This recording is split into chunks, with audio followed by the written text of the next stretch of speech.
King of Gods. By Fast Food Restaurant, Kabanata 1041. Pagmamanman pa, may isang sacred lord na nakatago sa loob ng lihim na sukat na iyon. Bulalas ng lalaking may pulang buhok at itim na damit. Ang lakas ng sacred lord na ito ay hindi simple. Sabi ng malamig na babaeng nakaitim na damit sa mababang tono. Hindi niya akalain na ang isang napakalakas na Mystic Light Realm Sacred Lord ay may tatago sa Kang Ocean. Kahit na ang kanyang lakas ay malapit na sa huling yugto ng Mystic Light Realm, nakaramdam pa rin siya ng malakas na presyon mula sa gintong figurang ito.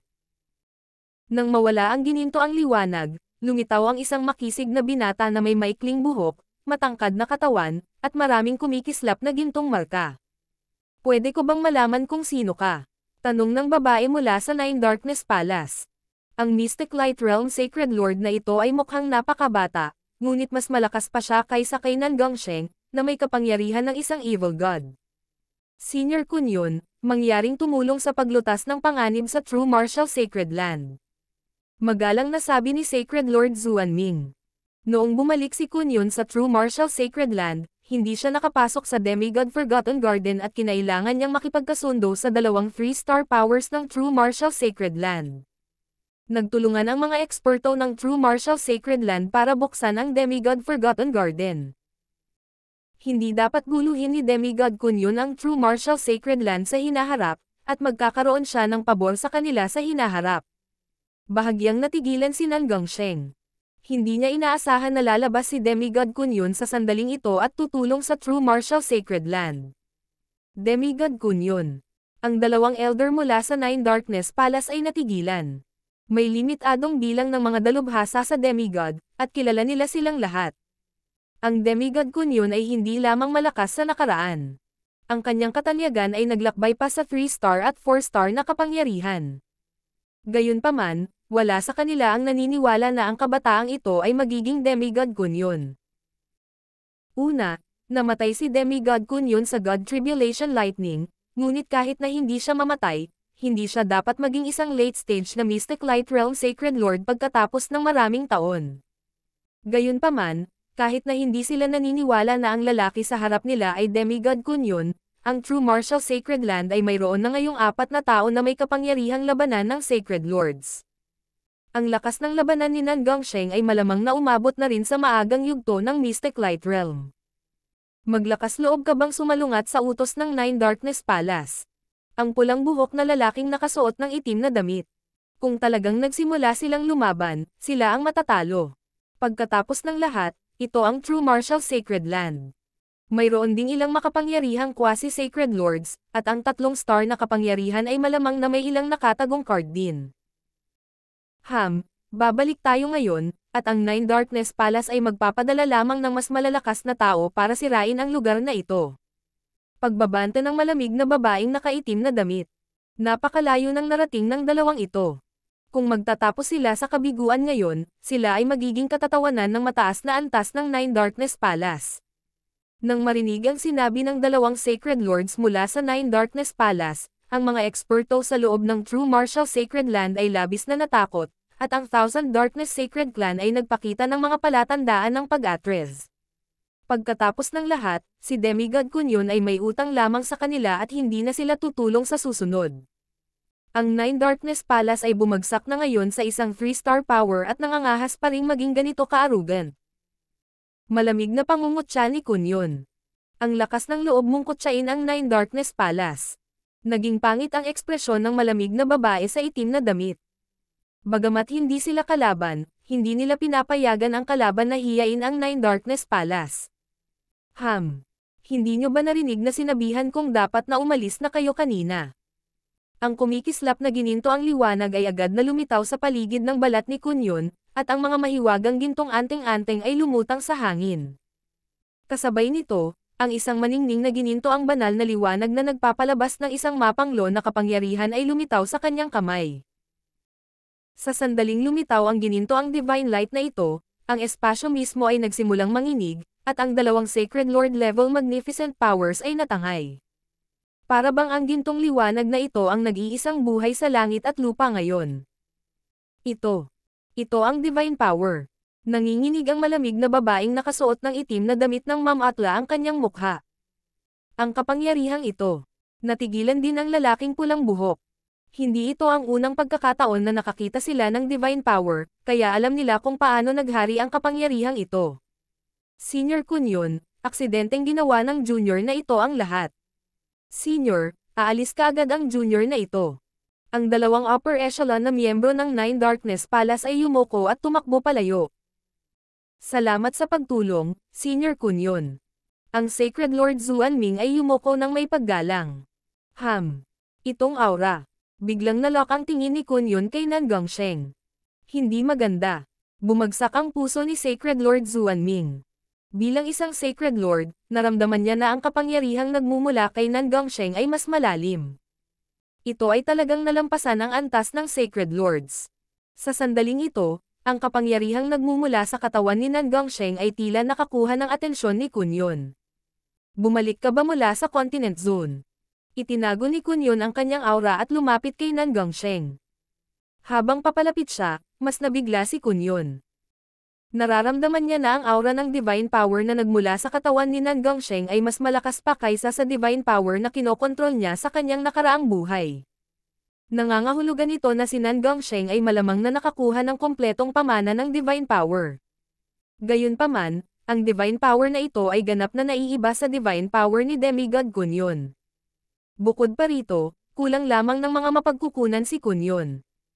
Hanggat mayroon siyang sapat, makakabawi siya sa kanyang pinakamataas na lakas, kaya hindi niya kailangan ang kapangyarihan ng Evil God mula kay Nan Gongsheng. Iag-ingat. Ang taong ito ay maaari nang gumamit ng mahinang tipak ng divine power. Ang tinig ng Evil God Mental Thought Body ay tumunog sa katawan ni Nan Gongsheng. Narinig mo na ba ang isang taong nagngangalang Zhao Feng sa Continent Zone? Direktang tanong ni Kun yun, at nagpakawala ng hininga si Sacred Lord Zuanming. Sa hitsura nito, si Kun yun ay interesado lamang kay Zhao Feng, na isa ring disipulo ng Mystic True Sacred Clan. Hindi niya akalain na ang Mystic True Sacred Clan ay magkakaroon ng dalawang ganoong kababalaghan ng sabay-sabay. Kasama ko siya sa Divine Illusion Dimension. Sabi ni Nan Gongsheng. Alam mo ba kung ano ang kanyang cultivation sa kasalukuyan? Tanong agad ni Kun yun. Bagamat napakabilis ng kanyang paggaling, bahagyang natakot pa rin si Kun yun sa taong minsan nang umalipan sa kanya. Noon, hindi pa siya isang hari. Sabi ni Nan Gongsheng. Nakakatawa. Paano ito posible?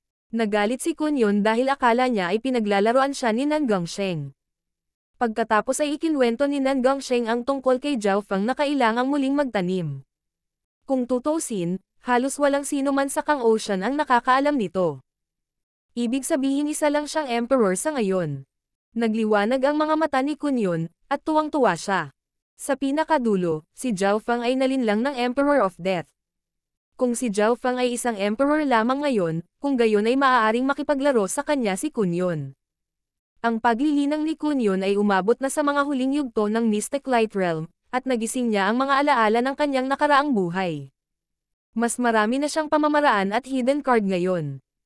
Ang kanyang tunay na lakas ay hindi masukat. Whoosh! Agad na bumalik si Kun yun sa Demigod Forgotten Garden na may nasasabik na ekspresyon, na parang may pinaghahandaan siya. Grand Elder, aalis din ako sa lugar na ito sa lalong madaling panahon. Tumingin si Nan Gongsheng kay Sacred Lord Zuanming at sinabi. Bumantong hininga ang Sacred Lord Zuanming. Inasahan na niya ito. Sa talento ni Nan Gongsheng at sa kapalaran na nakilala niya sa Divine Illusion Dimension, malamang na magagawa niyang maging Diyos sa loob ng ilang libong taon. Ang True Martial Sacred Land ay halatang hindi siya kayang panatilihin dito. Gusto ko siyang lampasan. Nakatutok ang mga mata ni Nan Gongsheng habang kumakalat ang isang hindi nakikitang masamang kapangyarihan. Sa ibang lugar, sa sangay ng Ocean Smoke Pavilion sa Lian Province. Si Zhao Feng ay miyembro din ng Mystic True Sacred Clan minsan. Dahil sa Mystic True Sacred Clan kaya niya nagawang iwasan ang Emperor of Death at makakuha ng kapalaran mula sa Demigod Forgotten Garden. Kaya, labis siyang nag-aalala tungkol sa Mystic True Sacred Clan. Gayunpaman, kahit na pumunta siya ngayon, kakailanganin niya ng higit sa kalahating taon, at ang lahat ay malinaw na natapos na noon, kaya magagamit lamang ni Zhao Feng ang oras na ito upang madagdagan ang kanyang lakas. Ang pagpapalakas ng kanyang sariling lakas ay ang tanging paraan upang matiyak na ligtas siya. Itinoon ni Zhao Fang ang kanyang mga mata at kumuha ng ilang mahahalagang mapagkukunan, pagkatapos ay hinigop ang elemental na kapangyarihan sa loob ng mga ito upang linangin ang 5 elemental wind lightning technique. Hindi pa talaga naging mas malakas si Zhao Fang pagkatapos na makalusot mula sa isang hari tungo sa isang emperor. Pagkatapos maging isang quasi-sacred lord, tanging ang kanyang pisikal na kapangyarihan ang nadagdagan. Gayunpaman, kung siya ay magiging isang tunay na sacred lord, ang lakas ni Zhao Fang ay tataas ng mabilis. Tanging ang mga sacred lords ang may kakayahang lumaban sa isang buong puwersa tulad ng Nine Darkness Palace. Nagtataka ako kung ano ang demigod Kunyun ngayon. Bahagyang nag-alala si Zhao Fang. Bilang kanyang dating amo, alam niyang mabuti ang pag-unlad ni demigod Kunyun, at ang huli ay tiyak na magdudulot ng problema sa kanya sa hinaharap. Sa kabuuan, kailangan ni Zhao Fang na maging isang sacred lord sa lalong madaling panahon upang matiyak na mapapanatili niyang ligtas ang kanyang sarili. Naroon din ang pag-aayos ng kasal ni Zhao Yufei at ang lokasyon ni Liu Qingxen na haharapin. Gayunpaman, hindi naging madali ang pagpasok sa Mystic Light Realm, at hindi pa natutugunan ni Zhao Fang ang mga kinakailangan. Panahon na para pumasok sa Ancient Dream Realm. Mahinang bulong ni Zhao Fang. Siya ay nakatuon sa pagbawi ng kanyang lakas mula noong muling paglilinang. Matagal na niyang hindi ginalugad ang Ancient Dream Realm. Sa kasalukuyang lakas ni Zhao Fang, dapat na mas makalakad pa siya sa Ancient Dream Realm at marahil ay makahanap ng paraan upang makapasok sa Mystic Light Realm. Dumating si Zhao Fang sa Ancient Dream Realm sa susunod na sandali. Ang ibong Yao, ang higanteng sawa, at ang itim na agila na inalipin ni Zhao Fang ay nagpapahinga sa loob ng kagubatan. Sa ilalim ng utos ni Zhao Fang, ang dalawang ibon ay nag-scout sa buong kalangitan habang si Zhao Fang at ang higanteng sawa ay tumakbo sa kagubatan. May ilang halimaw at normal na hayop sa daan na madaling tinapos ni Zhao Fang. Nakita rin niya ang ilang puno na may mga bunga. Inilagay ni Zhao Fang ang lahat sa Misty Spatial World. Bagamat hindi na niya kailangan ang mga ito, talagang kaakit-akit ang mga ito sa Origin Core Realms at Kings. Maaaring gamitin ni Zhao Fang ang mga ito upang lumikha ng isang pangkat ng mga eksperto o palawakin ang kanyang mga puwersa. Nakarating na tayo sa kailaliman ng kagubatan na ito. Sabi ni Zhao Fang sa mahinang tono. Biglang narinig ni Zhao Fang ang daloy ng banayad na agos at hindi niya maiwasang mapabilis ang kanyang takbo. Ang higanteng sawa sa tabi ni Zhao Fang ay nanginginig na parang may kung anong naramdaman at ayaw magpatuloy. Sa kalangitan, ang itim na agila at ibong Yao ay hindi na nang ahas na lumayo pa. Para bang ito na ang kanilang limitasyon at bawal ang lugar sa harap nila. Roar! Isang nakakabinging dagandong ang biglang tumunog. Whoosh! Isang ginto at pulang figure na may nakakatakot na pisikal na aura na sinisingil kay Zhao Fang. Ito ay agad na inikat ni Zhao Fang ang Sacred Lightning Body at sinuntok, nakipagsagupaan sa ginto at pulang figure. Isang nagninangas na tigre na may isang pares ng gininto ang pakpak at isang mapang asar na ekspresyon ang lumitaw sa harap ni Zhao Fang. Ang sawa sa likod ni Zhao Fang ay pumulupot sa isang bola. Boom! Pinilit ni Zhao Fang na bumalik ang halimaw na ito gamit ang kanyang suntok, ngunit ang estado ng pag-iral at depensa ng halimaw ay napakalakas. Nagpakatatag ito, pagkatapos ay lumipad sa langit. Mukhang pamilyar ang halimaw na ito. Ito ang unang pagkakataon na nakilala niya ang isang mutated beast sa Ancient Dream Realm. Ang ibong Yao, higanteng sawa, at itim na agila ay pawang mga normal na hayop. Maaaring ito ang Golden Winged Scarlet Tiger mula sa 10,000 Ancient Races. Natigilan si Zhao Fang nang matagpuan niya ang isang halimaw mula sa rangkang ng 10,000 Ancient Races. Ang lahat ba ng mutated beast dito ay maalamat na karera mula sa 10,000 Ancient Races? King of Gods, Kabanata 1042. Katibayan. Ang lahi ng Golden Winged Scarlet Tiger ay nireranggo sa paligid ng 9,800 o higit pa sa 10,000 Ancient Races. Gayunpaman, ang tunay na kapangyarihan nitong Golden Winged Scarlet Tiger sa harap ni Zhao Fang ay nagawang labanan ang Sky-Shaking Golden Apes na mayroong bloodline ng Power Force Ape. Kailangang malaman ng isa na ang rangkang ng linya ng dugo ng Power Force Ape ay nasa ika-421 na pwesto.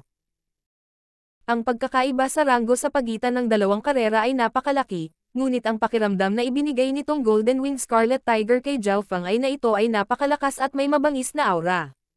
Ito ay dapat na nauugnay sa katawan at bloodline. Nakatutok ang mga mata ni Zhao Fang. Ang laman ng isang normal na hayop sa loob ng Ancient Dream Realm ay lubhang kapaki-pakinabang para sa isang tao na hindi pa isang hari. Sa mga tuntunin ng linya ng dugo, ang mga tao o mga hayop sa sona ng kontinente ay lahat ay hinigop o nagising ang ilang anyo ng napakahina na sinaunang bloodline. Gayunpaman, ang Golden Wing Scarlet Tiger sa harap ni Zhao Fang ay posibleng may kumpletong bloodline ng Golden Wing Scarlet Tiger race na bloodline. Ang gayong sinaunang nilalang ay hindi maaaring umiral sa sona ng kontinente. Nagtataka ako kung paano ang karne ng Golden Wing Scarlet Tiger na ito. Naisip ni Zhao Fang ang unang hayop na napatay niya dito, isang ahas. Noon, ang maliit na pas ang magnanakaw ay nakipag-away kay Little Kun Yun dahil sa laman. Paano naman ang isang lahi na may buong bloodline ng 10,000 ancient races? Bumalatay ang excitement sa mga mata ni Zhao Fang. Roar! Ang Golden Wing Scarlet Tiger ay nag-iwan ng bakas ng iskarlatijintong liwanag sa hangin at mabilis na tumakbo patungo kay Zhao Fang. Weng! Weng! Weng! Inikat ni Zhao Fang ang kanyang Sacred Lightning Body ng buong lakas at hindi nagpigil. Sacred Lightning Palm. Casual na itinulak ni Zhao Fang ang isang palad at pinakawalan ang isang iskarlate gintong palad na kasing laki ng isang tao. Boom! Ang Golden Wing Scarlet Tiger ay muling itinulak pabalik ni Zhao Fang. Roar! Lumitaw ang pag-iingat sa mga mata ng Golden Wing Scarlet Tiger, ngunit hindi nagtagal ay naging bangis. Weng! Ang gintong liwanag ay kumislap sa paligid ng Golden Wing Scarlet Tiger. Sa sandaling ito, parang tumaas ang lahat ng kapangyarihan nito. Napakalakas ng bloodline power. Hindi mapigilan ni Zhao Fang na mapasigaw. Ang battle power ng mga eksperto o mga hayop na may sinaunang bloodline sa Continent Zone ay magiging mas malakas lamang kapag ginagamit ang kanilang bloodline power, ngunit ang Golden Wing Scarlet Tiger, na nireranggo lamang sa 9,000, ay halos doble ang kanyang battle power. Pagkatapos gamitin ang bloodline nito, maging si Zhao Fang ay maaari lamang maging 50% na mas malakas kapag ginamit ang kanyang perpektong Blood Devil Sun bloodline. Ngunit mas maraming sorpresa ang ibinigay ng Golden Wing Scarlet Tiger kay Zhao Fang, mas interesado si Zhao Fang sa pagtikim nito. Ho! Kumalat sa katawan ni Zhao Fang ang isang maladugong salamin na apoy. Ipinalibot ni Zhao Fang ang kanyang bloodline ng Blood Devil Sun at nakipagsagupaan sa Golden Wing Scarlet Tiger. Boom! Ang bahagi ng katawan ng Golden Wing Scarlet Tiger ay sinindihan ng apoy ni Zhao Fang, ngunit kasabay nito, pagkatapos gamitin ang kapangyarihan ng bloodline nito, nagawa ng Golden Wing Scarlet Tiger na mag-iwan ng sugat sa Sacred Lightning Body ni Zhao Fang. Chaos Soul Daze. Isang malakas na surge ng eye bloodline power ang lumitaw mula sa kaliwang mata ni Zhao Fang, at ang kaluluwa ng Golden Wing Scarlet Tiger ay agad na nagsimulang maging magulo, dahilan upang mawalan ito ng kontrol sa katawan nito. Illusion Soul Charge. Gumamit si Zhao Fang ng isa pang Dao of Illusion Eye Bloodline Technique. Sa koleksyon ng Sacred Lord Star Demon, maraming libro tungkol sa kaluluwa, Dao of Illusions, at Eye Bloodlines. Natuto si Zhao Fang ng Soul Techniques at Eye Bloodline Techniques ng napakadali. Wind Lightning Eye Flame. Nagsimulang mag-alab ang apoy sa kaliwang mata ni Zhao Fang habang damaloy ang malakristal na lilang liwanag kasama ng mga tipak ng mga simbolo ng God Tribulation Lightning. Whoosh! Isang bola ng transparent dark lightning fire na may mapang wasak na aura ang damapo sa ulo ng Golden Wing Scarlet Tiger. Roar! Ang Golden Wing Scarlet Tiger ay agad na nagsimulang umungol sa sakit. Boom! Boom! Ilang galit na dagandong ang umalangaw mula sa kailaliman ng kagubatan. Isang soundwave ang humampas kay Zhao Fang. Hindi maganda. Kung ang Golden Wing Scarlet Tiger ay mula sa isang ancient races, dapat mayroong iba pang Golden Wing Scarlet Tiger sa malapit. Nanginig ang puso ni Zhao Fang. Boom! Whoosh! Whoosh! Ginamit kaagad ni Zhao Fang ang kanyang sky-destroying Sacred Lightning Palm at ang Wind Lightning Eye Flame para patayin ang Golden Wing Scarlet Tiger. Ho! Kinuha ni Zhao Fang ang Golden Wing Scarlet Tiger at nawala. Kasabay nito, lumitaw ang dalawang mas malalaking Golden Wing Scarlet Tiger, ngunit wala silang nakita. Nag-usap sila sa isa't isa bago napaungol sa galit. Sa loob ng Misty Spatial World. Meow meow. Agad na lumapit ang munting pas ang magnanakaw nang lumitaw si Zhao Fang. Umikot ang malakayamanan nitong itim na mga mata habang hawak ang isang matalim na maliit na kutsilyo sa paa nito, at umaagos ang laway sa bibig nito. Maghintay. Agad na pinatigil ni Zhao Fang ang maliit na pasang magnanakaw. Isang transparent glass na bote ang lumitaw sa kamay ni Zhao Fang. Ginamit ni Zhao Fang ang bote ng salamin upang iimbak ang dugo ng Golden Wing Scarlet Tiger. Huminto si Zhao Fang pagkatapos mapuno ang bote. Papayag akong ikaw na ang bahala dito, pero huwag kang maglakas loob na kainin ang lahat ng ito sa iyong sarili. Binalaan ni Zhao Fang ang maliit na pasang magnanakaw. Sa pakikipaglaban sa Golden Wing Scarlet Tiger ngayon lang, ginamit ni Zhao Fang ang Wind Lightning Eye Flame laban sa laman nito, ngunit hindi iyon masyadong nakapinsala. Mula dito, madaling makita na ang laman ay magiging napakahirap lutuin. Meow meow. Ikinaway ng munting pasang magnanakaw ang maliit na matalim na kutsilyo sa paa nito. Iminungkahi nitong dahan-daang putulin ang hayop, pagkatapos ay lutuin din ito ng dahan-dahan. Magaling, gagawin natin iyan. Pumayag si Zhao Fang at hinayaan ang maliit na pasang magnanakaw na hawakan ang Golden Wing Scarlet Tiger. Pagkatapos ay pumunta si Zhao Fang sa kabilang panig ng Misty Spatial World at tiningnan ang dugo ng Golden Wing Scarlet Tiger sa bote. Ang kapangyarihan ng bloodline dito ay sobrang siksik. Nagbigay ito ng orihinal at mapanglo na aura. Naglabas si Zhao Fang ng ilang patak at ipininta ang mga ito sa kanyang katawan habang pinapaikot niya ang kanyang Sacred Lightning Body. Epektibo ito. Naramdaman ni Zhao Fang na ang kanyang katawan ay sumisipsip ng kapangyarihan ng bloodline na ito ng napakabilis, at bagaman ito ay bahagyang hindi epektibo, ito ay nagpapagaling din sa katawan, dugo, at mga organo ni Zhao Fang. Kinuha ni Zhao Fang ang 10% ng dugo mula sa Golden Wing Scarlet Tiger at pinunasan ito sa kanyang sarili. Sa pagkakataong ito, hindi ginamit ni Zhao Fang ang Sacred Lightning Body.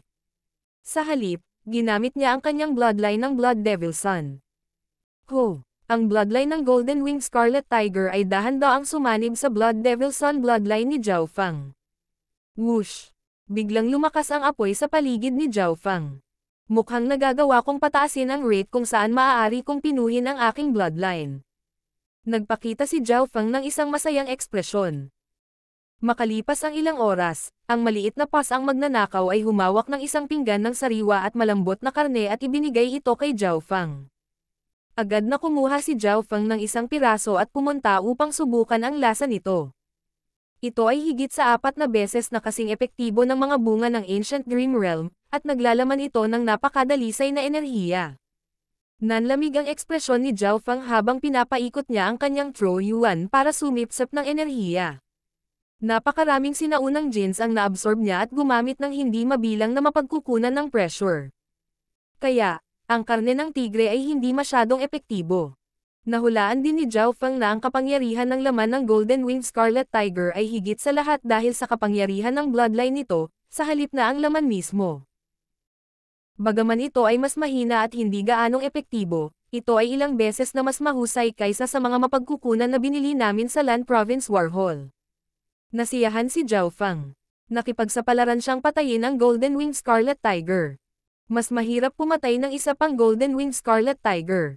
Naisip ni Zhao Fang na alipinin ang Golden Wing Scarlet Tiger, ngunit agad siyang tumigil. Kung ang naalipan na Golden Wing Scarlet Tiger ay naaksidente at ang Dark Heart Seal ay kumupas na parang demigod kunyon at pagkatapos ay matagpuan ng iba pang beast tamer, ang sikreto ng Ancient Dream Realm ni Zhao Fang ay mabubunyag sa lahat. Sa makatuwid, inalipin lamang ni Zhao Fang ang ibong yaw, itim na agila, at ang higanteng sawa, at halos hindi niya sila pinayagang lumaban.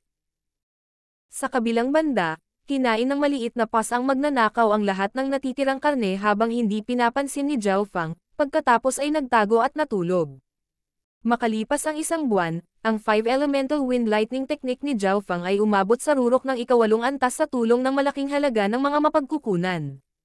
Si Zhao Fang at ang maliit na pasang magnanakaw ay natapos ng kumain ng karne ng Golden Wing Scarlet Tiger, at pareho silang naging mas malakas. Sa kalaunan, may naramdaman si Zhao Fang sa labas ng mundo at umalis sa Misty Spatial World. May isang tao mula sa Nine Darkness Palace ay narito na. Nararamdaman ni Zhao Fang ang isang malakas na demonic daw aura. Sacred Lord mula sa Nine Darkness Palace, maligayang pagdating. Gayunpaman, Ito ang Ocean Smoke Pavilion, kaya mangyaring itago ang iyong aura. Ang boses ni Zhao Fang ay tumunog sa isang tahimik na bulwagan nang lumitaw ang isang figure. Naramdaman ni Zhao Fang ang nakakatakot na demonic daw aura at nagpakawala ng malakas na puwersa mula sa kanyang sariling katawan, na nagpapahintulot sa kanya na manatiling matatag. Sa nakalipas na ilang linggo, nasisipsip ni Zhao Fang ang asensya ng Golden Wing Scarlet Tiger, kaya ang kanyang katawan at pundasyon ay kapwa naging mas malakas. Zhao Fang, matapang ka talaga, ano? Ang lakas ng loob mong hawakan ang isang subordinate na puwersa ng Nine Darkness Palace. Tumunog ang boses ng Sacred Lord Demonic Abyss. Personal na inamin ng Grand Elder ng Dark Sky Gate ang kanyang mga pagkakamali at piniling bayaran ang Ocean Smoke Pavilion. Wala namang masama diba? Tumalim ang tingin ni Zhao Fang. Narinig na niya noon sina Duke Nanfeng at Biching Yu tungkol sa Sacred Lord Demonic Abyss. Isa siya sa mga upper echelon na miyembro ng Nine Darkness Palace na hamarang sa mga miyembro ng Ocean Smoke Pavilion noong araw na iyon. Kung hindi dahil sa Little Sword Saint, ang puwersa ni Zhao Fang ay nadurog na ng Nine Darkness Palace. Zhao Fang, huwag mo nang subukang makipagtalo. Kung hindi mo binyantaan ang Sacred Lord Dark Ghost, aamin ba siya sa mga sinasabing pagkakamali? Pinandilatan ng Sacred Lord Demonic Abyss si Zhao Fang at nagpakawala ng mental energy pressure, ngunit nanatiling pareho ang ekspresyon ni Zhao Fang. Ang junior na ito. Bahagyang nagulat si Sacred Lord Demonic Abyss. Ilang taon lamang ang lumipas, ngunit mas malakas pa si Zhao Fang. Maaaring baliwalain ni Zhao Fang ang kanyang pisikal at mental na panggigipit sa enerhiya. Hihihi, may ebidensya ako ng mga di umano'y pagkakamali niyang sinisi ang Ocean Smoke Pavilion. Isang mahinang ngiti ang nabuo sa mukha ni Zhao Fang. Ebidensya. Tumigil ang Sacred Lord Demonic Abyss. Ang lahat ng kasangkot sa pagsisikap na sisihin ang Ocean Smoke Pavilion ay napatay na, at kagagaling lang ni Zhao Fang mula sa front lines. Paano siya magkakaroon ng anumang ebidensya? Nakakatawa. Zhao Fang, huwag mong pilitin ang katotohanan. Ang Sacred Lord Demonic Abyss ay umungal sa galit habang ikinakalat niya ang kanyang demonic daw pressure at pinadilim ang kalangitan. Kung hindi dahil sa katotohanang napakalakas ng katawan ni Zhao Fang, hindi niya kakayanin ang pressure na ito. Whoosh! Sa loob ng Misty Spatial World, ang itim na nakabaluti na Sacred Lord ay naglabas ng malamig na sinag ng liwanag na bumaril mula sa arm guard ni Zhao Fang at bumuo ng screen sa hangin. Maraming quasi-Sacred Lords at Sacred Lords ang lumabas sa screen. Ipaubaya mo sa akin ito. Kukunin ko lang ang ilang random na miyembro ng Ocean Smoke Pavilion, papatayin sila, pagkatapos ay isisi ang lahat sa kanila. Ang boses ng Sacred Lord Dark Ghost ay tumunog mula sa screen. Bahagyang ngumiti si Zhao Fang habang nakatingin sa ekspresyon ng Sacred Lord Demonic Abyss. Ang eksenang ito ay mula sa mga alaala ng Black Armored Sacred Lord. King of Gods, Kabanata 1043. Hall of Gods. Natigilan ng Sacred Lord Demonic Abyss habang nakatingin sa eksena. Ang nilalaman ng imaheng ito ay isang pagpupulong mula noong tinalakay ng mga puwersang sumuporta sa 13th Prince kung paano haharapin si Zhao Fang. Ang mga taong lumitaw ay pawang mga kinatawan ng mga puwersang sumuporta sa 13th Prince. Maging ang Black Armored Sacred Lord mula sa Nine Darkness Palace ay naruroon. Paano nagkaroon nito si Zhao Fang? Naguguluhan ang Sacred Lord Demonic Abyss. Yung aura. May naramdaman ang Sacred Lord Demonic Abyss matapos ang pagkabigla. Isang malakas na demonic daw aura ang nakapaloob sa malamig na liwanag na lumabas sa arm guard ni Zhao Fang. Mula sa aura na ito lamang, makumpirma ng Sacred Lord Demonic Abyss na ang may-ari ng aura na ito ay isang taong nagal-inang ng sikretong pamamaraan ng Nine Darkness Palace. May especially iya ba sa Nine Darkness Palace? Ang ekspresyon ng Sacred Lord Demonic Abyss ay sobrang mabangis. Hindi nakakagulat na nabigo ang pagtatangkang pagpatay. Hindi dapat nakatakas si Zhao Fang mula sa tatlong Sacred Lords at sa Evil Death Yin Spirit Array. Zhao Fang, ibigay mo ang taong iyon. Ang Sacred Lord Demonic Abyss ay may malamig na tingin habang pinapaikot niya ang kanyang Mystic Light Sacred Power at malapit nang ilabas ang kanyang kapangyarihan. Sa eksena, tinatalakay lamang ng mga puwersa kung paano haharapin si Zhao Fang. Walang binanggit sa kanila ang Crown Prince. Gayunpaman, magiging kakilakilabot kung ang especially iya ay may ebidensya ng Nine Darkness Palace na nagpaplanong gumawa ng isang bagay sa Crown Prince. Ang kalmado ni Zhao Feng ay nagpabagabag sa Sacred Lord Demonic Abyss. Sacred Lord Demonic Abyss, ang mga kalahok sa assassination ay tila nagmula sa mga puwersang sumusuporta sa 13th Prince. Si Zhao Feng ay hindi nag-abala sa Sacred Lord Demonic Abyss at nagsalita sa medyo nagbabantang tono. Ito ay isang personal na isyu ng Nine Darkness Palace. Ang Nine Darkness Palace lang ang nag-recruit ng mga puwersang iyon. Ipinaliwanag ng Sacred Lord Demonic Abyss. Hanggat hindi ito nauugnay sa mga imperial, ang Nine Darkness Palace ay hindi natatakot sa anumang bagay sa Continent Zone. Dahil inamin mo na ang lahat ay pinlano ng Nine Darkness Palace, kung gayon ang bagay na ito ay hindi maaaring dito na lamang magtatapos. Isang ngiti ang ipinakita ni Zhao Feng. Hahaha. Wala kang karapatang makipag-ayos sa akin. Tumawa ang Sacred Lord Demonic Abyss. Dahil sa tono ni Zhao Feng, parang nakikipagnegosasyon siya sa Sacred Lord Demonic Abyss, nagmumungkahi na gusto niya ng kabayaran para sa pagpatay. Higit pa rito, sasabihin ko ito sa huling pagkakataon. Ibigay mo ang taong iyon. Malamig ang ekspresyon ng Sacred Lord Demonic Abyss habang kumakalat ang layuning pumatay. Mula sa eksena kanina, masasabi niya na ang especially iyan ng Nine Darkness Palace ay nasa Misty Spatial World ni Zhao Feng ngayon. Kung hindi payag si Zhao Feng na ibigay ang Misty Spatial World, kailangan lang niyang nakawin ito o patayin si Zhao Feng. Ang kapaligiran sa loob ng bulwagan ay kasing tense ng gabi. Sacred Lord Demonic Abyss, iniisip ba talaga ng Nine Darkness Palace na ginamit ko ang huling God-slaying arrow? Tinanong ni Zhao Feng ang Sacred Lord Demonic Abyss sa malamig na tono, dahilan upang huminto ang huli. Ayon sa kanilang intel at analysis, nahulaan ng mga upper echelon ng maraming puwersa na ginamit ni Zhao Feng ang God-slaying arrow. Gayunpaman, wala talagang nakakita nito, kaya walang makapagpapatunay na iyon nga ang nangyari. Hindi mo matatalo ang Sacred Lord Myriad Forms gamit ang sarili mong lakas. Ang Sacred Lord Demonic Abyss ay hindi tumugon sa itinanong ni Zhao Feng.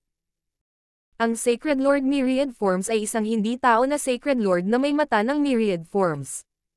Ang kanyang tunay na lakas ay maaaring magbigay daan sa kanya upang labanan ang Sacred Lord Demonic Abyss, na nasa huling yugto ng Mystic Light Realm.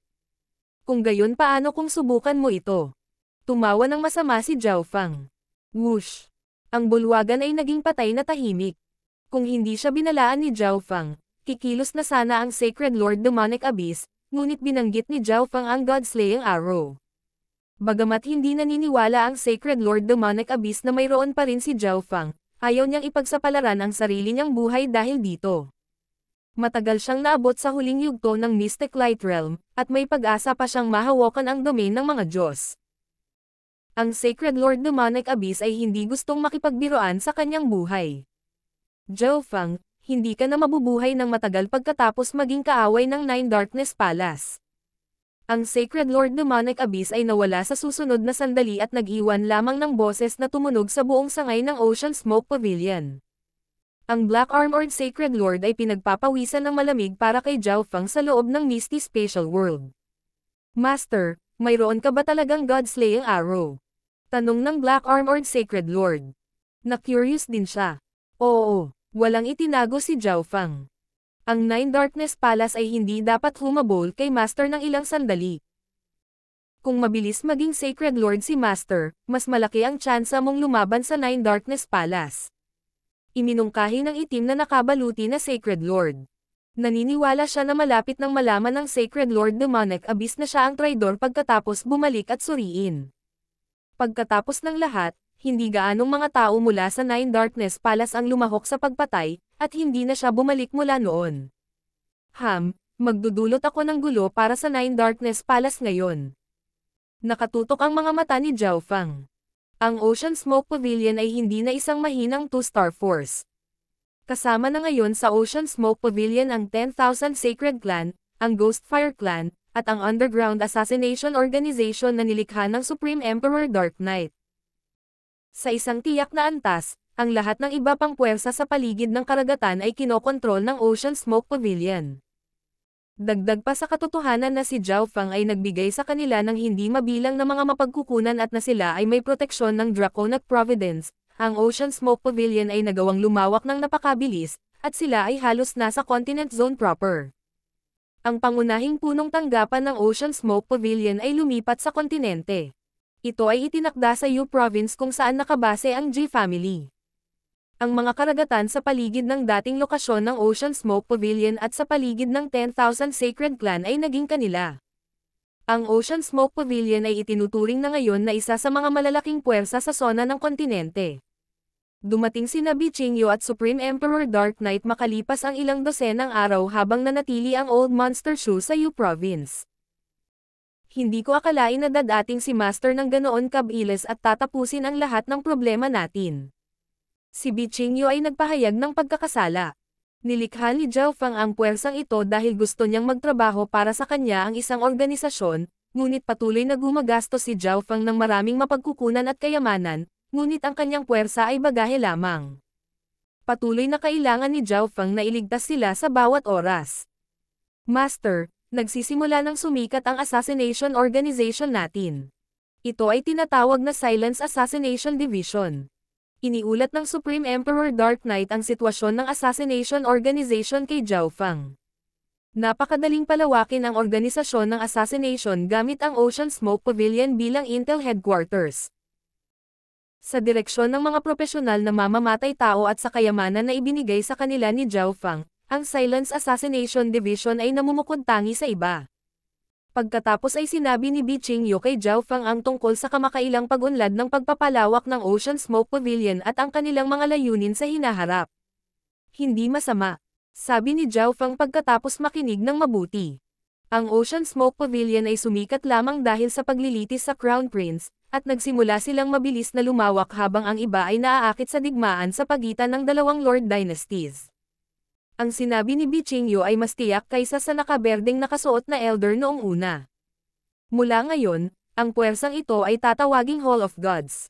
Sabi ni Zhao Feng pagkatapos mag-isip ng ilang sandali. Ang kanyang layunin ng pag-set up ng isang puwersa ay upang maikalat ito sa buong mundo at gawin itong isang superpower na namuno sa universo para sa kawalang hanggan. Naiintindihan, Master. Damang-dama ni Bichingyo at Supreme Emperor Dark Knight kung gaano kaambisyoso si Zhao Feng mula sa pangalang ito lamang. Masyadong magulo ang mga puwersang pinamumunuan nila. Kailangan talaga nila ng pangkalahatang pangalan o management team. Bichingyo, ang Hall Master ay ikaw pa rin. Nasiyahan si Zhao Feng sa ipinakita ni Bichingyo. Naiintindihan. Nanginig ang puso ni Bichingyo. Hindi niya inaasahan na magtitiwala si Zhao Feng sa kanya. Inilagay niya ang kanyang panghabang buhay na layunin sa kanyang mga balikat. Si Bichingyo ay labis na naantig dito at handang pagsilbihan si Zhao Feng ng buong kakayahan. Black Armored Sacred Lord, magiging assassin ka na mula ngayon at tutulong sa pagpapalawak ng Silence Assassination Division. Ikinaway ni Zhao Feng ang kanyang kaliwang kamay, at lumitaw ang isang matipunong lalaki na may itim na balat. Sacred Lord. Ang mga puso ni Bichingyo at Supreme Emperor Dark Knight ay nanginginig. Sa katunayan, kilala nila itong Sacred Lord. Ang Sacred Lord na ito ay ang Black Armored Sacred Lord mula sa Nine Darkness Palace. Ang kanyang lakas sa pakikipaglaban ay malamang na mas malakas pa kaysa sa Supreme Emperor Dark Knight. Hindi nila inaasahan na makokontrol ng kanilang amo kahit isang Sacred Lord mula sa Nine Darkness Palace. Lalong lalakas ang Hall of Gods. Salamat sa iyo, Master, sabi ng Supreme Emperor Dark Knight. Bagamat mabilis na lumalawak ang organisasyon ng assassination, kailangan nila ng mga dalubhasa sa pinakamataas na antas para umangat. Ang iyong susunod na gawain ay magiging mas mahirap. Tumingin si Zhao Feng sa malayo. Ang puwersa na gusto niya ay malapit ng mabuo, ngunit hindi ito maaaring tumuon lamang sa pagpapalawak upang makamit ang layunin ni Zhao Feng. Ang pagtaas ng isang malakas na puwersa ay mangangahulugan ng pagbagsak ng isa pa. Master, mangyaring sabihin sa amin. Sabay na sabi ng tatlo sa loob ng hall. Nararamdaman nila na si Zhao Feng ay naglalaro ng isang napakalaking laro ng chess, at mahina nilang mahulaan ang pakay ni Zhao Feng. Ito ang iyong gantimpala para sa mga taon ng pagsusumikap. Inihagis ni Zhao Feng ang dalawang interspatial ring. Si Supreme Emperor Dark Knight at Bichingyo ay parehong napakatalino, kaya't si Zhao Feng ay magpapalakas sa kanila. Ang Black Armored Sacred Lord ay sumali lang sa team ni Zhao Feng at wala pang nagawa, kaya walang reward para sa kanya. Salamat sa iyo Master. Yumoko muli sina Bichingyo at Supreme Emperor Dark Knight. Mayroon lamang isang bagay sa loob ng interspatial ring ni Bichingyo, ngunit ito ay labis na nagpasaya sa kanya.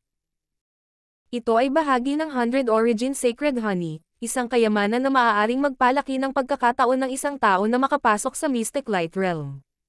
Binigyan ni Zhao Feng ang Supreme Emperor Dark Knight ng ilang pick na diskarte at mapagkukunan ng Wicked Path. Ang Black Armored Sacred Lord ay nakaramdam ng curious kung ano ang ibinigay ni Zhao Feng sa kanila upang magkaroon ng ganoong kagalakan at nasasabik na mga ekspresyon sa kanilang mga mukha. Bichingyo, kailangan nating simulan ang pangangalap ng intel sa Nine Darkness Palace. Upang harapin ang Nine Darkness Palace, kailangan nilang bigyang pansin ito at mas maunawaan ang tungkol sa kanila. Pagkatapos ay umalis si Bichingyo at bumalik sa lalawigan ng Yu. Supreme Emperor Dark Knight, ang iyong gawain ay mas mahalaga kaysa kay Bichingyo. Isang mahinang ngiti ang ipinakita ni Zhao Feng at pagkatapos ay nagsimulang kausapin ng pribado ang Supreme Emperor Dark Knight. Upang mapalawak ang Silence Assassination Division, kailangan ng isang makapangyarihang assassin at maraming katanyagan. Ang Hall of Gods ay sapat na para maging shield sa likod ng Silence Assassination Division. Ngayon kailangan lang nila ng katanyagan. Gusto kong simulan mong magnakaw ng mga customer mula sa Black Screen Corner. Sinabi sa kanya ni Zhao Feng ang kanyang iniisip. Bilang isa sa 3 pinakamalaking organisasyon sa ilalim ng mundo, ang Black Screen Corner din ang pinakamalakas na organisasyon ng assassination sa kontinente. Napatalon sa takot ang Supreme Emperor Dark Knight sa sinabi ni Zhao Feng. Sa kabutihang palad, ito ay para lamang hilahin ang mga customer at hindi para saktan ang mismong Black Screen Corner. Bilang dating miyembro ng Black Screen Corner, alam niya kung gaano ito nakakatakot. Tapos ang target. Mahuhulaan ng Supreme Emperor Dark Knight kung ano ang iniisip ni Zhao Feng. Ang tanging negosyo na maaari nilang nakawin ay pagpatay. Ang layunin ng Silence Assassination Division ay malinaw na patayin ang mga mula sa Nine Darkness Palace at iba pang kaugnay na puwersa. Bilang kaaway ng Nine Darkness Palace, kailangan ni Zhao Feng na palakasin ang sarili habang sabay na pinahina ang Nine Darkness Palace. Sinabi ni Zhao Feng sa Supreme Emperor Dark Knight ang plano. Magtatakda ako ng maraming anonymous at mamahaling misyon sa Silence Assassination Division at itatakda ko ang parehong misyon sa Black Screen Corner upang maakit ang kanilang atensyon. Dahil nagnanakaw sila ng negosyo, ang mga gantimpala mula sa mga pagpaslang na ito ay kailangang sapat na sapat upang maakit ang karamihan sa mga eksperto. Nakaisip na si Zhao Feng ng isang perpektong ideya. King of Gods, Kabanata 1044. Sacred Dr. Jade Spirit. Ang pagnanakaw sa negosyo ng Black Screen Corner at pagbibigay ng maraming gantimpala para sa mga gawain sa pagpatay ang pangunahing punto. Ang mga gantimpala na ibinigay ni Zhao Feng ay tiyak na isang bagay na hindi magagawa ng iba, at iyon ay hahabulin ng hindi mabilang na mga eksperto. Naglaho ang figure ni Zhao Feng pagkatapos umalis si Supreme Emperor Dark Knight at ang Black Armored Sacred Lord. Maingat na nilapitan ni Zhao Feng ang kailaliman ng kagubatan sa Ancient Dream Realm. Ang orihinal na see-through na kakayahan ng kanyang kaliwang mata ay mahigpit na pinaghihigpitan sa Ancient Dream Realm, ngunit matapos ang kanyang kaliwang mata ay naging ginto at nakuha ang Light of Dispersion, nakakakita siya sa kailaliman ng kagubatan. Isang malinaw na pond ang nakalatag sa gitna ng kagubatan. Ang tubig ay natipon mula sa isang bundok sa likod nito. Ilang dosenang Golden Wing Scarlet Tiger ang nagpahinga sa paligid ng lawa. Sa sandaling ito napagtanto ni Zhao Feng na ang Golden Wing Scarlet Tiger na pinatay niya noon ay isa sa pinakamahina na individual. Nararamdaman ni Zhao Feng ang nakakatakot na mabangis na aura sa pamamagitan lamang ng pagtingin sa dalawa sa pinakamalaking Golden Wing Scarlet Tigers. Ho! Ang isa sa mga Golden Wing Scarlet Tiger ay tila may naramdaman at tumingin sa direksyon ni Zhao Feng. Agad na inalis ni Zhao Feng ang kanyang tingin at itinago ang kanyang aura. Ang lakas nitong Golden Wing Scarlet Tiger ay hindi bababa sa maihahambing sa late stage na Mystic Light Realm. Bulong ni Zhao Feng sa kanyang puso. Gayunpaman, sa katotohanan, ang paglilinang ng mga Golden Wing Scarlet Tiger na ito ay nasa maagang yugto lamang ng Mystic Light Realm. Inikat ni Zhao Fang ang lugar kung saan nagpapahinga ang Golden Winged Scarlet Tigers at inspection sila saglit bago tuluyang kumilos. Itinakda ni Zhao Fang ang kanyang target sa isang Golden Winged Scarlet Tiger na umalis sa pack. Sa isang tiyak na sandali, inilabas ni Zhao Fang ang kanyang aura, at ang Golden Winged Scarlet Tiger na iyon ay umalis sa pack at tinungo si Zhao Fang. Sa pagkakataong ito, ikaw na. Agad na ipinalibot ni Zhao Fang ang Sacred Lightning Body at Perpektong Blood Devil Sun Bloodline habang sinisingil niya ang Golden Winged Scarlet Tiger na ito. Sa karanasan mula sa huling pagkakataon, mas madaling makitungo si Zhao Fang sa Golden Winged Scarlet Tiger na ito. Alam niya ang ritmo ng labanan at inatake niya ang mga kapintasan ng Golden Winged Scarlet Tiger. Naramdaman ng Golden Winged Scarlet Tiger ang kapangyarihan ni Zhao Fang at tatakbo na sana ito nang maramdaman nito ang malakas na pagdagsa ng Eye Bloodline power na nagmumula sa kaliwang mata ni Zhao Fang. Wind Lightning Eye Flame. Lumitaw ang purple and gold fire sa kaliwang mata ni Zhao Fang. Ang mga madilim na simbolo ng God Tribulation Lightning ay kumikinang din sa loob nito. Boom! Isang bola ng transparent na apoy at purple golden lightning na may destructive aura of God Tribulation Lightning ang dumapo sa ulo ng Golden Winged Scarlet Tiger. Ito ang sandali kung kailan pinakamahina ang Golden Winged Scarlet Tiger, at agad na sumugod si Zhao Fang at nagpakawala ng kritikal na pag-atake. Shua! Bumalik si Zhao Fang sa Misty Spatial World kasama ang patay na Golden Winged Scarlet Tiger. Meow meow! Ang munting pas ang magnanakaw, na natutulog, ay agad na nagising na nagniningning ang mga mata at nagsimulang maglaway. Hindi, itong Golden Winged Scarlet Tiger ay may iba pang gamit. Agad na itinigil ni Zhao Fang ang iniisip ng munting pas ang magnanakaw. Sa huli, ginawa ni Zhao Fang na bigyan ang maliit na pas ang magnanakaw ang Golden Winged Scarlet Tiger ng maliliit na piraso, at ibinigay niya ang isa sa mga pakpak sa maliit na pas ang magnanakaw. Pagkatapos ay umalis si Zhao Fang sa sangay ng Ocean Smoke Pavilion at nagpatuloy. Hindi nagtagal ay nakarating siya sa kanyang destinasyon sa tulong ng Misty Spatial World at ang teleportation array sa loob ng mga lungsod. Long Rainbow City, St. Herb Pavilion. Maligayang pagdating. Mayroon bang mga halamang gamot o table task na kailangan mo? Agad namang lumapit ang isang eleganteng babaeng naka-green. Pagkatapos ay nagtungo si Zhao Fang sa ikawalong palapag ng St. Herb Pavilion, kung saan ang ilang emperor ay pumipitas ng mga halamang gamot o table task. Josuer, akyat na ako. Sabi ni Zhao Fang bago umakyat sa hagdan patungo sa ikasyam na palapag. Sino ang kabataang ito? Pwede siyang dumiretso sa ikasyam na palapag. Ang may-ari dito ay isang imperial. Gold na buhok at golden eye. Si Zhao Fang kaya yon. Natigilan ang mga emperor sa ikawalong palapag. Ngayong ang dalawang Lord Dynasties ay nasa digmaan, lahat ng puwersa at eksperto ay nagbigay pansin sa mga frontline, at karamihan ay personal na lumahok sa digmaan sa ilang mga punto. Sa makatuwid, ang katanyagan na nakuha ni Zhao Fang mula sa pagkatalo sa Sacred Lord Myriad Forms ay mas mataas pa kaysa sa katanyagan na natanggap niya sa paglilitis sa Crown Prince. Umalangaw-ngaw ang boses ni Josuer nang makarating siya sa ikasyam na palapag. Akala ko hindi ka nababalik dito. Tila sinisisi siya ng boses ni Josuer. Pumunta ako para sa iyong tulong sa oras na ito. Sabi ni Zhao Fang, at nagsalubong ang mga kilay ni Josuer habang nakatitig kay Zhao Fang. Malinaw na nasaktan ni Zhao Fang ang kanyang damdamin. Ano ito? Napabuntong hininga si Josuer. Alam niya na si Zhao Fang ang Grand Elder ng isang puwersa at sobrang abala. Nakikipag-away din siya sa mga frontlines noon pa man. Higit pa rito, nagkaroon pa rin ng away sa pagitan ni Zhao Fang at Nine Darkness Palace, kaya wala siyang masyadong librerag oras. Mayroon akong isang uri ng laman ng hayop, at gusto ko itong gawing tableta. Sabi ni Zhao Fang. Napakadali. Sagot ni Josuer. Ang pinakamahalagang bahagi ng mga hayop ay ilang mga espesyal na materyales at ang crystal core. Gayunpaman, ang laman ng ilang mga hayop ay lubhang kakaiba at naglalaman ng purong enerhiya sa loob ng mga ito. Mas angkop na gawing mga table task ang mga ito para magamit ng mga cultivator. Kailangan ko ang mga table task na nasa isang tiyak na grado.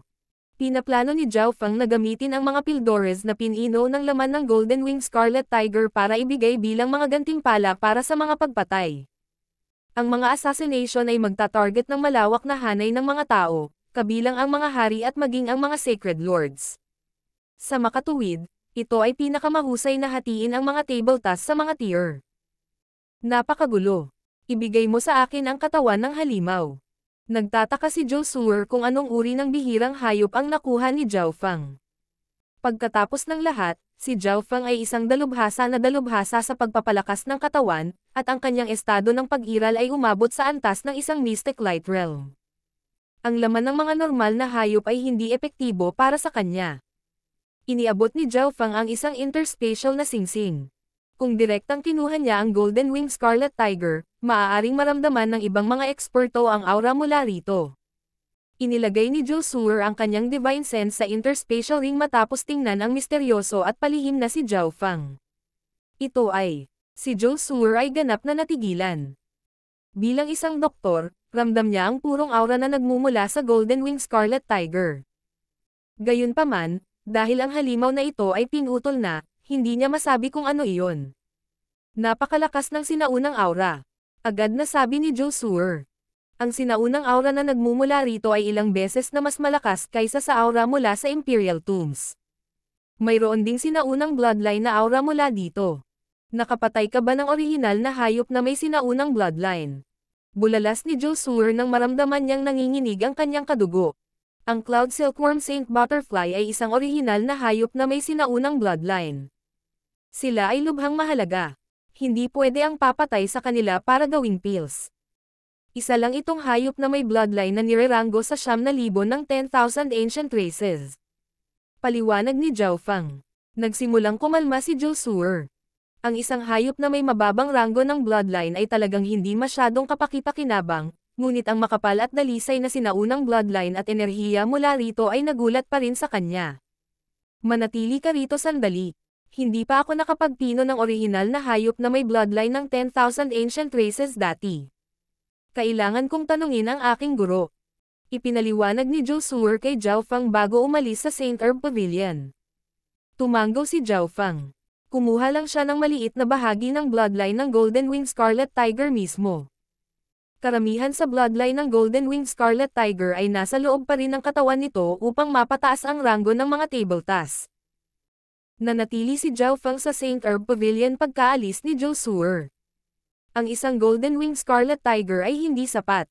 Ang mga pills na pinino mula sa isang Golden Wing Scarlet Tiger ay maaaring makaakit ng atensyon ng mga assassin, ngunit tiyak na hindi nito magagawang panatilihin ang mga ito.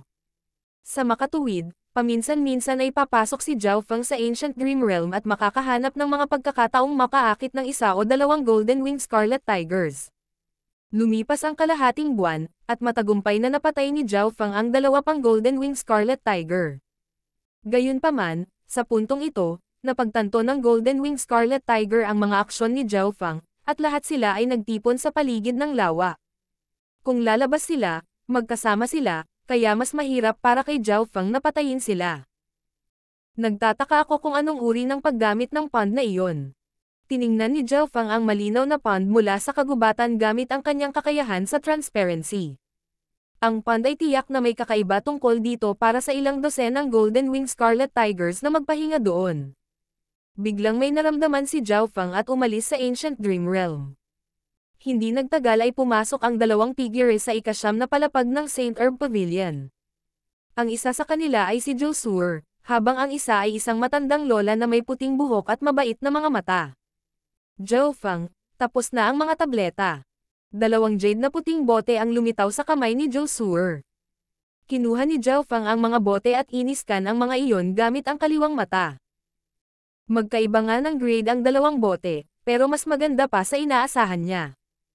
Ang isa sa mga bote ay binubuo ng spiritual blood core pills, na gawa sa laman. Ang isa pa ay binubuo ng blood essence pills, na pangunahing ginawa mula sa bloodline na may kaunting laman dito. Paliwanag ng lola na may puting buhok kay Zhao Fang. Ito ang aking master, Sacred Dr. Jade Spirit. Pakilala ni Zhou Suer. Pwede ko bang itanong kung bakit nandito si Senior? Bahagyang ngumiti si Zhao Fang habang nakatingin sa lola na may puting buhok. Ang Sacred Dr. Jade Spirit ay isa sa mga nangungunang doktor sa kontinente. Habang nakatutok siya sa Tao of Healing, naging Sacred Lord din siya. Mula dito, makikita ng isa kung gaano siya talentado. Siguradong hindi pupunta dito ng personal ang isang sacred doctor kung wala silang dahilan. Kasabay nito, nahulaan ni Zhao Feng na ang mga tabletang ito ay maaaring nilinis mismo ng Sacred Dr. Jade Spirit, o kung hindi, hindi magiging ganoon kataas ang grade. Ang little friend Zhao ba ay may mga bloodline na ito? Handa akong bilhin ang mga ito sa mataas na presyo. Sabi ni Sacred Dr. Jade Spirit. Kailangang malaman ng isa na ang isang pabor mula sa isang Sacred Doctor sa zona ng kontinente ay napakahalaga. Hindi mabilang na puwersa at eksperto ang nakatayo sa likod ng isang Sacred Doctor. Nag-click si Zhou Suer sa kanyang dila. Alam niya na walang simpleng intensyon si Zhao Feng sa pamamagitan ng pagkuha ng laman na iyon. Ang mga orihinal na hayop ng 10,000 ancient races ay napakabihira. Sumagot si Zhao Feng, ngunit hindi siya tumanggi. May iba pa bang kahilingan ang little friend Zhao? Patuloy na tanong ni Sacred Dr. Jade Spirit. Nang personal niyang pinino ang mga tabletang ito, naramdaman niya na ang ilan sa kapangyarihan ng bloodline sa loob ng laman ay inalis ni Zhao Feng. Bagamat napino na rin niya ang ilan sa bloodline, wala pa siyang masyadong nagawa. Pagkatapos ng lahat, siya ay isang sacred doctor na sikat sa buong kontinente. Hindi niya gagawing masyadong halata na nagnanakaw siya ng mga mapagkukunan at gumagamit ng mas kaunting pagsisikap. Gayunpaman, natigilan si Sacred Dr. Jade Spirit sa nagawa niyang pinuhin sa bloodline na ito. Ang kadalisayan ng bloodline ng 10,000 ancient races na ito ay napakataas. Kahit na ito ay isang orihinal na hayop mula sa 10,000 ancient races na nakaligtas mula sa sinaunang panahon, ang bloodline nito ay hindi dapat napakalinis. Oo, gusto kong anyayahan si Sacred Dr. Jade Spirit na pinuhin ang mga table task para sa Hall of Gods sa loob ng 10 taon. Sabi ni Zhao Feng na may mahinang ngiti. 10 taon ng paglilingkod ng isang Sacred Doctor ay higit na mahalaga kaysa sa 100 taon ng paglilingkod mula sa ibang eksperto sa Sacred Lord. Napailing si Zhou Suer matapos ang sorpresa. Ang kanyang master, ang Sacred Dr. Jade Spirit, ay hindi kabilang sa anumang puwersa, at tinanggihan niya ang mga alok kahit na mula sa mga imperial. Hihihi, pwede ko bang malaman kung ano ang maibibigay sa akin ng little friend Zhao? Isang mahinang ngiti ang ibinigay ni Sacred Dr. Jade Spirit. Hindi pa niya narinig ang Hall of Gods noon, ngunit hindi iyon mahalaga. Tumigil sandali si Zhou Suer. Kung sasabihin iyon ng isang normal na tao kay Sacred Dr. Jade Spirit, tatanggihan niya ang mga ito kaagad at hindi na mag-purify ng mga table tasks para sa kanila sa hinaharap. Gayunpaman, sa pagkakataong ito, hindi tumanggi ang kanyang amo at sa halip ay tila interesado. Naglabas si Zhao Feng ng interspatial ring at pagkatapos ay nagsalita. Dapat malaman ni Senior kung anong uri ng hayop ang pinanggalingan ng laman na ito, tama ba? Kinuha ni Sacred Dr. Jade Spirit ang interspatial ring at iniskan ito gamit ang kanyang divine sense. Agad siyang natulala. Halata na ang buong atensyon niya ay nasa interspatial ring.